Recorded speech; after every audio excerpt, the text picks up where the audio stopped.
The Order 1886 is based in what we call Neo-Victorian London, and we coined that term because we needed to separate ourselves from what people would assume of that era. And Neo-Victorian is really new Victorian for us, and new meant that we were going to instill new things in there, new stories and new technology. The interesting thing about Victorian era London was that it was an epicenter for change in the world. It was during this time where there was a lot of trade happening, at the same time a lot of mystery, and we almost romanticized that period today, which made it very easy for us to infuse our storyline into that era. The only way for us to really understand London was to come here. So we made a big field trip.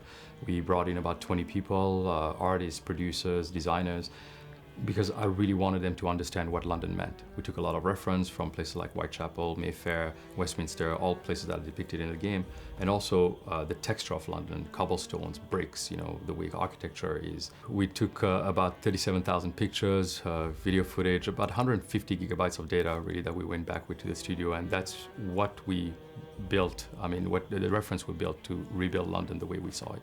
While we were on our field trip, there were interesting moments where you expect certain things coming here and sometimes you find something completely different. And I remember, for example, as we're taking footage of the House of Parliament, and I turned around and looked at Westminster Bridge, and in my head I just thought, wow, how cool it would be if we had a battle on that bridge from start to end. Like, if the whole bridge was on fire or there were bombs exploding all over the place, that's something that we translated into the game.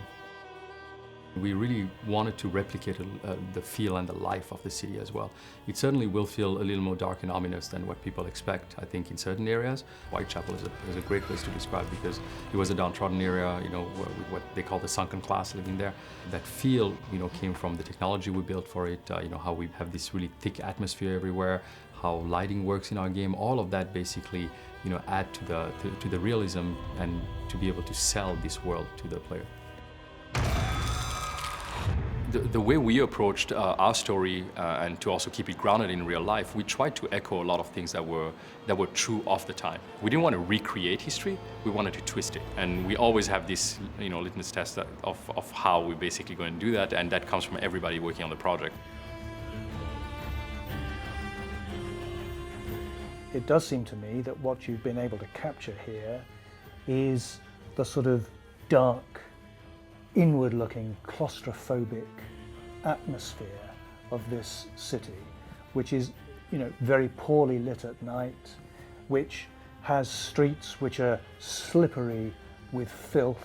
And I think that sense of London's dark grittiness you've captured really well.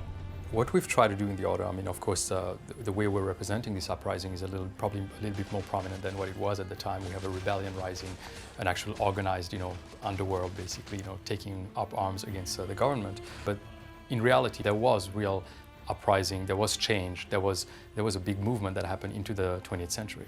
Yes, which you see in outbreaks of rioting over a variety of issues during the 19th century.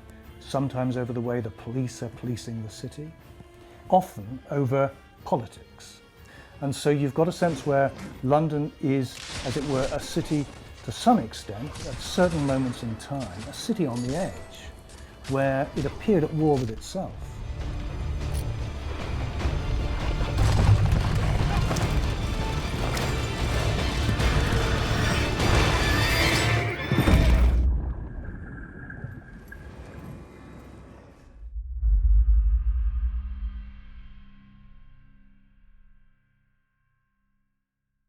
This is for the players.